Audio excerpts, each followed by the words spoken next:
Selamat pagi saudara-saudari terkasih dalam Kristus.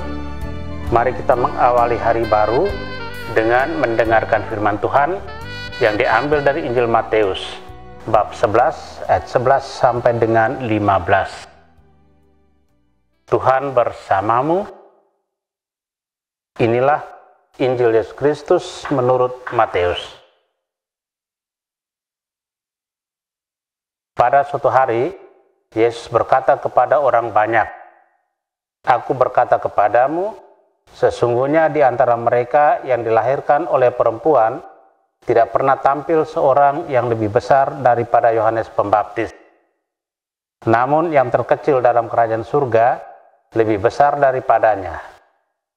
Sejak tampilnya Yohanes Pembaptis hingga sekarang, kerajaan surga dirongrong, dan orang yang merongrongnya mencoba menguasainya. Sebab semua kitab para nabi dan kitab Taurat bernubuat hingga tampilnya Yohanes. Dan jika kalian mau menerimanya, Yohanes itulah Elia yang akan datang itu. Barang siapa bertelinga, hendaklah ia mendengar. Demikianlah Injil Tuhan. Rendah hati.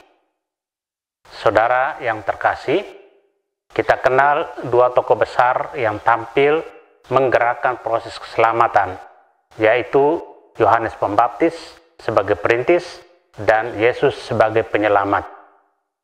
Yesus dalam Injil memberi pujian kepada Yohanes. Sesungguhnya di antara mereka yang dilahirkan oleh perempuan tidak pernah tampil seorang yang lebih besar dari Yohanes Pembaptis. Walau dipuji, Yohanes tetap rendah hati. Dia menyadari bahwa tugasnya hanya sebagai perintis yang memperkenalkan Yesus Sang Almasih kepada murid-muridnya dan kepada masyarakat pada umumnya. Ketika tugasnya selesai, ia pun mengundurkan diri sehingga yang tampil adalah Yesus, bukan dirinya. Firman Tuhan di masa Advent ini mengarahkan kita untuk menyiapkan hati dan budi kita, untuk membuka telinga kita guna mendengarkan sabdanya.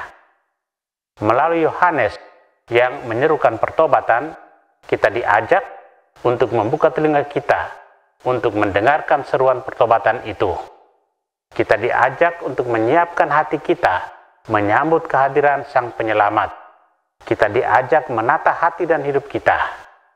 Saudara yang terkasih, untuk mewujudkan kerajaan Allah, Tuhan memerlukan orang yang rendah hati, tulus, rela berkorban, dan teguh dalam iman.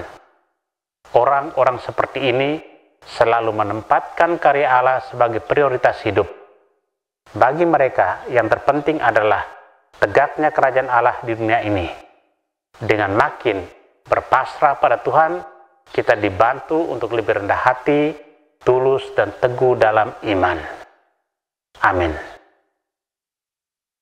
Marilah berdoa. Tuhan, terima kasih atas anugerah hari baru. Terima kasih atas perlindungan malam tadi. Terima kasih atas kesehatan badan dan jiwa. Tuhan, bantulah kami untuk sungguh-sungguh menjadikan Engkau sebagai Tuhan dan Allah kami, yang membuat kami tidak takut berjuang dan menolong kami dalam kesulitan. Semoga sabdamu terus bertumbuh dalam hidup kami. Kiranya kami juga menghidupi semangat Yohanes Pembaptis yang selalu membawa orang lain kepadamu. Kristus terang dunia, berkatilah keluarga-keluarga kami, jadikanlah kami alat kasih-Mu, dan pantaskanlah kami menjadi hamba-Mu yang setia. Amin. Tuhan bersamamu.